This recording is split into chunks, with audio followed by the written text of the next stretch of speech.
आज Doubtnut app download करें। Doubtnut पर अपने सभी गणित, रसायन विज्ञान, भौतिक विज्ञान और जीव विज्ञान के डाउट्स का करो सफाया। बस प्रश्न की फोटो खींचो, एक ही प्रश्न को क्रॉप करो और तुरंत वीडियो सोल्यूशन पाओ। अभी डाउनलोड करें। नमस्कार। प्रश्न दिया गया चार भुजाएं 3x माइनस 4y प्लस 11 बराबर 0, 3x माइनस 4y माइनस 9 बराबर 0, 4x प्लस 3y प्लस 3 बराबर 0 एवं 4x प्लस 3y माइनस 17 बराबर 0 किस आकृति को बनाएगा। और यह हमें मिलान का प्रश्न है, तो यहाँ हमें प्रश्न दिया गया है और यहाँ हमारे इनसे जुड़े उत्तर दिए गए हैं। तो हमें इनका मिलाना है कि यहाँ से कौन सा विकल्प सही है। तो सबसे पहले हम अपने पहले प्रश्न की ओर चलते हैं। तो पहले प्रश्न में हमें यहाँ ये चार रेखाएं दी गई हैं जो एक आकृति को बनाती है। तो सबसे पहले इस प्रश्न को हल करने के लिए सबसे पहले हम हर रेखा की प्रवणता निकाल लेते हैं। तो पहली रेखा के लिए प्रवणता m1, दूसरे के लिए m2, तीसरे के लिए m3 व चौथे के लिए m4। तो यहाँ से हमारे पास प्रवणता का सूत्र होता है माइनस के x बटा वाई। तो यानी हमारी m1 आ जाएगी माइनस के 3 बटे माइनस के 4 यानी 3/4। इसी प्रकार ये भी हो जाएगी हमारे पास 3/4। यहाँ हो जाएगी हमारे पास माइनस के 4/3 और ये भी हमारे पास आ जाएगी माइनस के 4/3। अब यदि किसी दो रेखाओं की प्रवणता समान होती है तो हम कहते हैं कि वे समानांतर रेखाएं होती है। यानी हमारे पास जो L1 रेखा है वह L2 रेखा के समांतर हो गई। इसी प्रकार हमारे पास जो L3 रेखा है वो L4 के समानांतर हो गई। अब यदि किसी दो रेखाओं की प्रवणता को गुणा करें और उत्तर हमें -1 मिलता है तो वो हमारे पास वे दोनों रेखाएं लंबवत रेखा होती है। तो यदि हम देख सकते हैं, यदि हम यहाँ m1 की गुना m3 से करें तो यहाँ हमारे पास जो उत्तर आ रहा है वह भी -1 आ रहा है। इसी प्रकार यदि हम m2 गुना m4 करें तो यहाँ से भी हमारे पास जो उत्तर आ रहा है वह भी -1 आ रहा है। यानी हमारे पास जो L1 रेखा है वह L3 रेखा के लंबवत है। इसी प्रकार हमारे पास L2 रेखा L4 के लंबवत है। तो यदि मान लीजिए हमारे पास ये L1 रेखा है और उसके समानांतर रेखा हमारे पास ये L2 रेखा है, तो L1 के समान लंबवत हो गई हमारे पास L3 रेखा। इसी प्रकार L2 के लंबवत हो गई हमारे पास L4 रेखा। तो ये हमारे पास यदि रेखा है और ये हमारे पास बिंदु A, ये बिंदु B, ये बिंदु C और ये बिंदु D है, तो ये हमारे पास रेखा हो जाएगी AB। ये रेखा हो जाएगी हमारे पास CD। इसी प्रकार ये रेखा हो जाएगी हमारे पास BC और ये रेखा हो जाएगी हमारे पास AD। अब यहाँ से देख सकते हैं कि यहाँ दो भुजाएं इस आकृति में समानांतर है और बाकी दो भुजाएं यानी AD और BC भी एक दूसरे से समांतर है और AB के लंबवत BC है। इसी प्रकार AD के लंबवत CD है। तो यानी या तो ये आयत होना चाहिए या फिर ये वर्ग होना चाहिए। तो आयत या वर्ग को पहचानने के लिए हमें AD और AB का मान पता होना चाहिए। तो यहाँ से हम देख सकते हैं जो कि AB का मान होगा वही हमारे पास AD रेखा और जो हमारे पास BC रेखा है इन दोनों रेखाओं के बीच की दूरी होगी।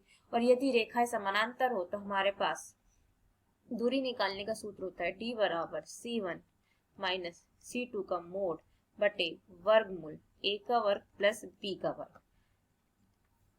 चूंकि हम AD और BC के बीच की दूरी निकाल रहे हैं तो हमारे पास एक रेखा ये है और एक रेखा ये है। तो यहाँ से हमारा C1 हो गया 3, C2 हो गया माइनस के 17। इसी प्रकार A हमारा 4 और B हमारा हो गया 3।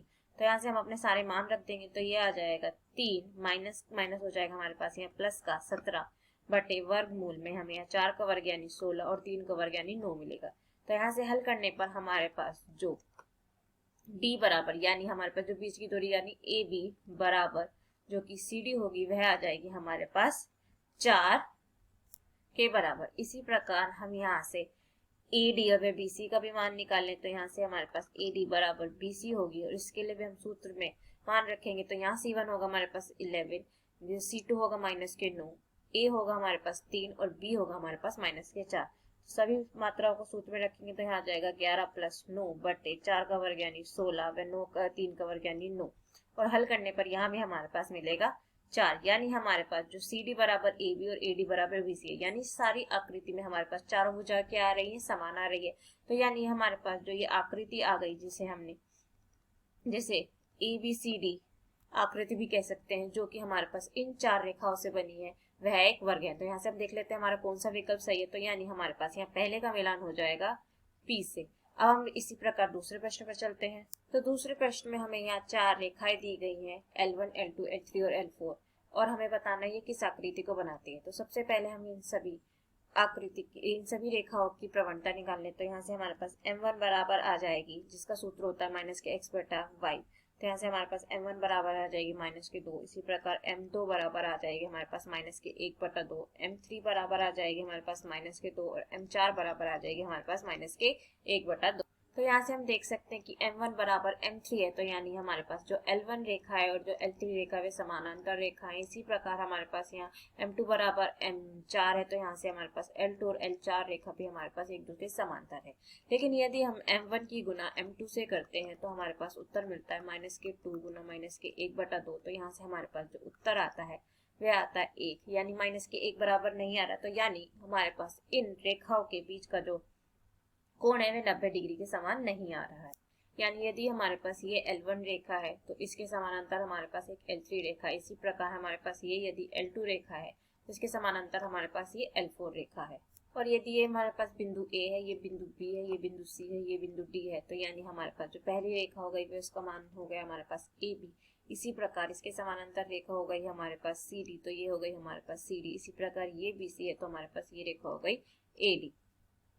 अब यदि हम AB का मान निकालें तो हम कह सकते हैं कि AB बराबर होगी हमारे पास जो ये भुजा AD है और ये भुजा BC है, इन दोनों के बीच की दूरी, और ये दोनों समानांतर रेखा है तो इनके बीच की दूरी का सूत्र है हमारे पास D बराबर C1 - C2 का मोड बटे वर्गमूल में A का वर्ग प्लस B का वर्ग।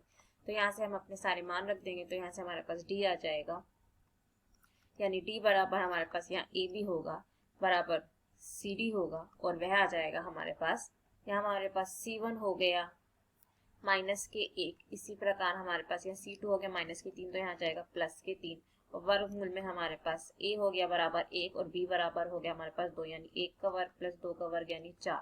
तो यहाँ से हमारे पास हल करने पर जो मिलेगा वह हो जाएगा हमारे पास 2 बटा वर्गमूल 5। इसी प्रकार हम यहाँ से AD बराबर BC का मान भी निकाल लेते हैं। तो यहाँ से हमारे पास AD बराबर BC होगा हमारे पास रेखा AB और CD के बीच की दूरी। तो यहाँ से हमारे पास मान रखने पर ये आ जाएगा -1 प्लस 3 बटे 1 का वर्ग प्लस 4। तो इसको हल कर लेंगे तो ये भी हमारे पास क्या आ जाएगा 2 बटे वर्गमूल 5। यानी हमारे पास यहाँ चारों भुजाएं समान तो है, लेकिन इन सब भुजाओं के बीच का जो कोण है वह 90 डिग्री नहीं है। तो यानी यहाँ से हमारे पास हम कह सकते हैं कि एक समचतुर्भुज है, लेकिन ना ही एक आयत है ना ही एक वर्ग है। तो यहाँ से हम देख लेते हैं हमारा कौन सा विकल्प सही बैठता है।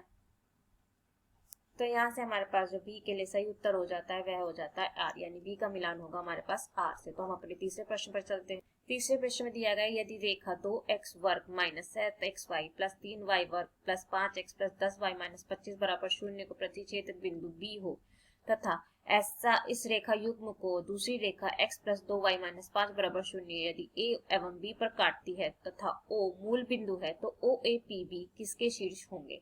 तो तीसरे प्रश्न में हमें यहाँ एक समीकरण दे रखा है जो दो रेखाओं के युग्म को दर्शाता है, और वह समीकरण हमारे पास 2x वर्ग माइनस 7xy प्लस 3y वर्ग plus 5x plus 10y minus 25 बराबर 0, और इन दोनों रेखाओं का प्रतिच्छेदक बिंदु हमें P दिया गया है, और एक और रेखा x प्लस 2y माइनस 5 बराबर 0 इन रेखाओं को A और B पर काटती है, और यहाँ से O हमारे पास मूल बिंदु दिया हुआ है। और हमें बताना है कि OAPB द्वारा बनी हुई आकृति कैसी होगी। तो सबसे पहले हमारे पास यहाँ रेखा युग्म दिया गया हुआ है, तो इसका समीकरण होता है हमारे पास ax वर्ग प्लस by वर्ग plus 2hxy plus 2gx plus 2fy plus c बराबर 0। तो यहाँ से हम इनका मिलान करते हैं, तो यहाँ से हमारे पास a बराबर आ गया 2, इसी प्रकार हमारे पास यहाँ से b बराबर आ गया 3, हमारे पास यहाँ h बराबर आ जाएगा -7/2, इसी प्रकार हमारे पास यहाँ से g बराबर आ गया 5/2, यहाँ से हमारे पास f बराबर आ गया 5, वह हमारे पास c का मान आ रहा है -25। और यदि हमारे पास यहाँ रेखा युग्म का समीकरण दिया गया है तो इनके प्रतिच्छेदक बिंदु के लिए हमारे पास समीकरण होते हैं, इनके निर्देशांक होते हैं, यानी हमारे पास P इसका प्रतिच्छेदक बिंदु है तो इनके निर्देशांक होगा HF माइनस BG बटे AB माइनस का H वर्ग, और ये हो जाएगा हमारे पास x का निर्देशांक, इसी प्रकार y का निर्देशांक हो जाएगा GH माइनस AF बटे AB माइनस H का वर्ग। तो P बिंदु के निर्देशांक निकालने के लिए हम यहाँ अपने सारे के सारे मान रख देंगे, तो हमारे पास H हो गया -7/2 गुणा हमारे पास F हो गया हमारे पास 5, इसी प्रकार माइनस के BG हो गया हमारे पास 3 गुणा 5/2, और यहाँ हमारे पास आ जाएगा AB यानी 2 × 6 माइनस h का वर्ग यानी 49 बटे हमारे पास यहाँ आ जाएगा 4। इसी प्रकार ये हमारे पास y का निर्देशांक आ जाएगा, g हो जाएगा 5/2 गुणा माइनस के 7/2 माइनस के af यानी 2 गुणा f का मान हो जाएगा हमारे पास 5 यानी हमारे पास यहाँ आ जाएगा 2 पंजे 10। इसी प्रकार यहाँ हमारे पास आ जाएगा 6 माइनस 49/4। तो अब हम इसको हल कर लेते हैं। तो यहाँ से हल करने पर हमारे पास जो p का मान आ जाएगा वह आ जाएगा 4,3। अब हमें दिया गया है x प्लस 2y माइनस 5 बराबर 0 इन रेखाओं को a तथा b पर काटती है। तो यहाँ से हमारे पास x का मान निकाल लेते हैं। तो यहाँ से हमारे पास x बराबर आ जाता है 5 माइनस 2y। चूंकि ये रेखा हमारी बाकी दो रेखाओं को काटती है, तो यहाँ से हमारे पास x का जो निर्देशांक होगा वो हमारे दिए हुए समीकरण को संतुष्ट करेगा। तो यहाँ से हमारे पास जो रेखा युग्म है उसमें हम x का मान 5 माइनस 2y रख देते हैं। तो ऐसा करने पर हमारे पास जो समीकरण प्राप्त होगा वह होगा 2 गुणा माइनस के 5 माइनस 2y का वर्ग माइनस के 7 गुणा 5 माइनस 2y गुणा y प्लस के 3y वर्ग प्लस 5 गुणा 5 माइनस 2y प्लस के 10y माइनस के 25 बराबर 0। तो इसको हम आगे हल कर लेते हैं। तो यहाँ से हम देख सकते हैं यह a माइनस बी का वर्ग और यहाँ से हमारे पास a माइनस बी वर्ग का जो समीकरण होता है वह होता है a वर्ग प्लस b का वर्ग माइनस के 2ab और यहाँ हमें ब्रैकेट खोलना है। तो ऐसा करने पर ये हो जाएगा 2 गुणा 25 प्लस 4y वर्ग माइनस के 2 गुणा 2 यानी 4 पंजे हो जाएगा हमारे पास 20y। इसी प्रकार यहाँ आ जाएगा हमारे पास 7 पंजे 35 और ये हो जाएगा प्लस के 14y वर्ग और यहाँ हमारे पास आ जाएगा y। इसी प्रकार ये हो जाएगा 3y वर्ग, यहाँ हो जाएगा हमारे पास 25 माइनस के 4y प्लस के 10y माइनस के 25 बराबर 0। अब हमारे पास ये बच्चे हुए ब्रैकेट को खोल देंगे और जो समान है उन्हें काटने पर हमारे पास जो समीकरण हमें प्राप्त होगा वो होगा 5 प्लस 25 y वर्ग माइनस 75y बराबर 0। तो यहाँ से हम 25 को कॉमन ले लेंगे तो ये हमारे पास आ जाएगा 2 प्लस y वर्ग माइनस के 3y बराबर 0। हम इस 3y को लिख सकते हैं कुछ इस प्रकार 2 प्लस y वर्ग माइनस के 2y माइनस 2 बराबर 0। तो यहाँ से हमारे पास y के दो मान आ जाते हैं, एक हो जाता है y बराबर 1 और एक हो जाता है हमारे पास y बराबर 2। तो यहाँ से हमने जो x का मान निकाला था वह था हमारे पास x बराबर 5 माइनस 2y। तो एक बार हम 1 रख कर देख लेते हैं और एक बार 2 रख कर देख लेते हैं। तो यहाँ से हमारे पास जब y को बराबर 1 रखते हैं तो यहाँ से हमारे पास x का मान आ जाएगा 5 माइनस 2 यानी बराबर 3। इसी प्रकार y को 2 रखने पर यहाँ से हमारे पास आ जाएगा x बराबर 5 माइनस 4 यानी x बराबर 1। तो यानी हमारे पास यहाँ a का मान आ जाएगा 3,1 और इसी प्रकार हमारे पास यहाँ b का मान आ जाएगा 1,2। अब हमारे पास यहाँ चारों बिंदु के मान पता है, जिसमें हमारे पास p बराबर है 4,3, a बराबर 3,1, b बराबर 1,2 और हमारे पास o यानी मूल बिंदु बराबर है 0,0।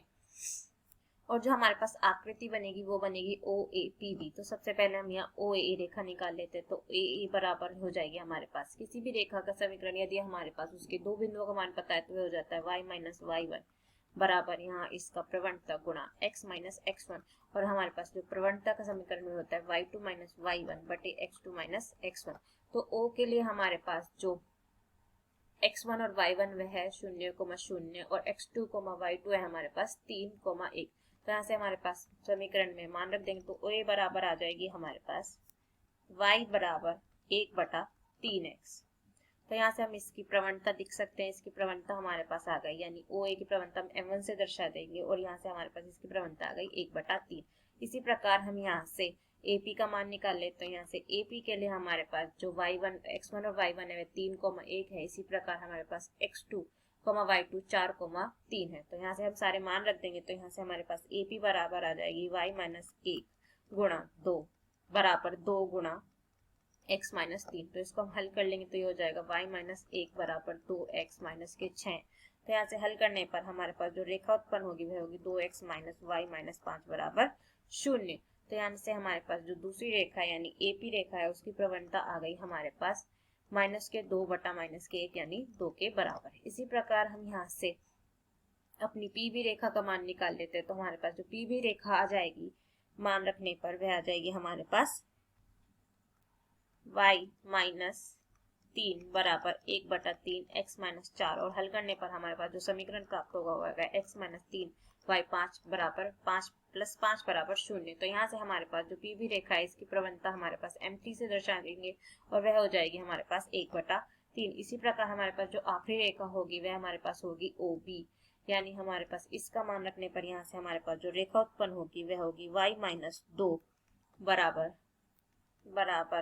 x minus 1। तो इसको हल कर लेंगे तो यहाँ से हमारा 2 गुणा x माइनस, यहाँ 2 आएगा, माफ कीजिएगा, और यहाँ से हमारे पास इसको हल करने पर जो समीकरण प्राप्त होगा वह होगा 2x माइनस 2 माइनस के y प्लस 2 बराबर 0। तो यहाँ से हमारे पास जो रेखा उत्पन्न होगी वह हो जाएगी 2x माइनस y बराबर 0 और इस रेखा की हमारे पास जो प्रवणता हो जाएगी यानी m4 बराबर आ जाएगी हमारे पास 2। तो यहाँ से देख सकते हैं कि यहाँ से हमारे पास जो AP की प्रवणता है वह हमारे पास OB की प्रवणता के समान है। इसी प्रकार हमारे पास OA की प्रवणता हमारे पास PB की प्रवणता के समान है, यानी हमारे पास जो OA रेखा है वह समानांतर है PB के। इसी प्रकार हमारे पास जो AP रेखा है वो समानांतर है OB के। लेकिन यदि हम M1 गुना M2 करते हैं तो यहाँ से हमारे पास उत्तर -1 नहीं मिलता है। तो यहाँ से हम कह सकते हैं कि इन दोनों रेखाओं के बीच का कोण 90 डिग्री नहीं है। तो हम कह सकते हैं कि OAPB द्वारा बनाया गया जो आकृति वह एक समानांतर चतुर्भुज है, जो कि ना ही एक आयत ना ही वर्ग है। तो अब हम देख लेते हैं हमारे यहाँ से कौन सा विकल्प सही होता है। तो हमारे पास C के लिए हमारे पास Q विकल्प सही बैठता है। तो यहाँ से हमारे पास C का मिलान होगा Q से, तो यानी A का मिलान P से, B का मिलान R से और C का मिलान होगा Q से। धन्यवाद। कक्षा 6 से 12वीं से लेकर नीट, IIT, JEE वो एडवांस के लेवल तक 1 करोड़ से ज्यादा छात्रों का भरोसा।